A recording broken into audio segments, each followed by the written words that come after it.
Walter in. And Walter, tell us about the deal of the week, the case study, the asset that you underwrote for us this week. This is a beauty. I love this one. I went through it earlier on today. Yeah, it's a fantastic asset. 75 units. It's actually situated in a very prime residential location in the northern part of the Orlando MSA, an area called Orange City. Okay. Trivia for you. Why they call it Orange City? I bet because they grow oranges there. I'm just going out on a limb. I'm not that smart, Walter, but I think I got that guess. one. Good guess. Yeah, 70%. Actually, 70% of the orange juice manufactured in the U.S. comes from Orange City. So really, phenomenal area, beautiful, easy access. Once again, we're talking about Orlando, so this place is 15 minutes north. You're right. You shoot south. You're right in downtown. Easy access to Disney, Universal. Also provides great access to that I-4 corridor that we talk about all the time. That runs pretty much east and west across the state. So 90 minutes one direction, you're in Tampa Bay area. 90 minutes the other direction, you're in Daytona Beach. So you can't ask for a better location. Everybody wants to know about entertainment, shopping. That's close by. We have 4 major, and when I say major, almost 4 million square feet of retail, shopping, and entertainment area within a 5-mile radius of the project. Several major employment centers, including what is going to be Amazon's newest and largest fulfillment center, are all located within a 10-minute drive, making this a very highly desirable location. Now, the property itself, Dave, was completed back in 1999. It consists of 75 2-story townhouse units. It's situated on a 6-acre site and is comprised of 13 buildings. We have a 14th single-story building that contains an office as well. Now, all the units are 2-bedroom, 2-bath layouts, almost identical. Each unit does feature a really nice feature for down here, screened in lanai areas, so screen porch for everybody that's not from Florida, as well as small balconies that are right outside of each of the bedrooms. So it's nice to have that type of outdoor access, especially this time of year.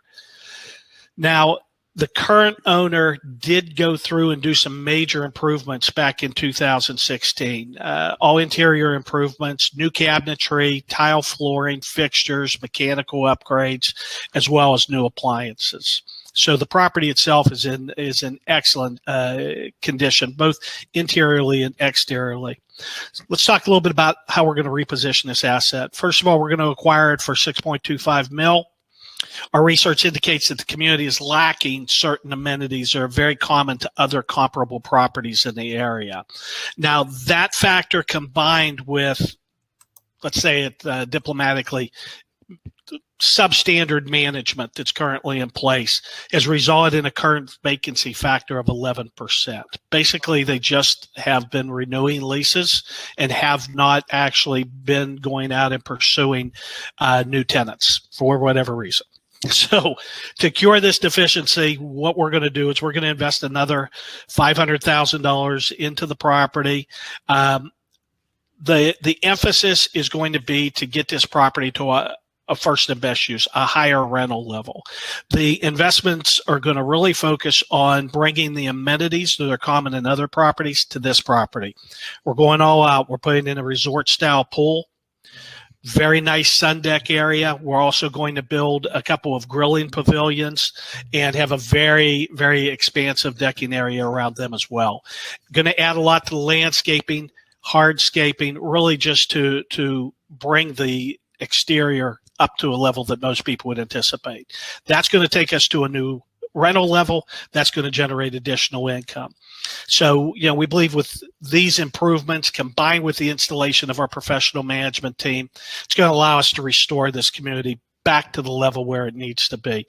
Raise tenancy rates, raise the rental rates, and increase our net operating income. So the numbers here on this one, pretty straightforward. Targeted cash on cash return, year 1, 12.88%. That's increasing to year 5, projected at 15.55%. IRR on this one, 23.22, and that gives us an equity multiple, 2.2. Beautiful. Beautiful. As always, Walter, nice job. Well played, young man. There's 2 things that jump out at me, and I'll throw this out there for educational purposes for the folks that are dialed in with us, both our current investors and those of you anticipating exploring investing with us. The first question I'd always ask you is, what would it feel like to own a piece of this particular asset, right? Because that's really how this process works.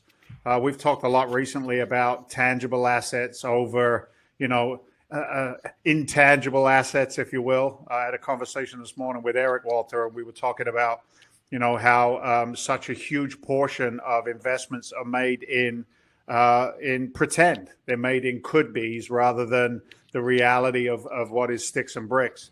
So I'd throw that out there to anyone listening. What would that feel like to own a piece of it? And then the 2 points that really hit me when you first ran this over my desk, Walter, and then when you deliver it now in this format, being close to Amazon's newest fulfillment center.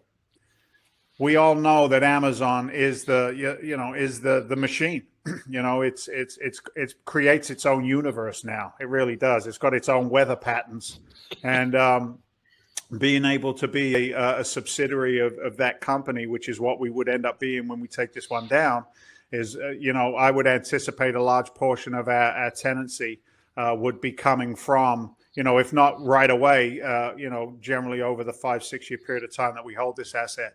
So being in the right place, right time is critical. And the other one is this, and for me as a commercial real estate investor, and for both of my partners on the call, obviously we see this as an absolute upside. But when I see an 11%, 10%, 7%, 12%, 20% vacancy in an asset, it tells me two things. Walter's very diplomatic, but for me it says it's got really crappy management in place, number one. And number two, it gives me the ability to buy 10, 11% of real estate for free.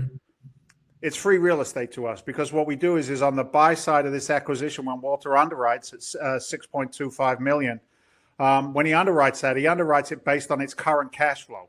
We don't buy on pro formas. So this deal is a monster of a deal.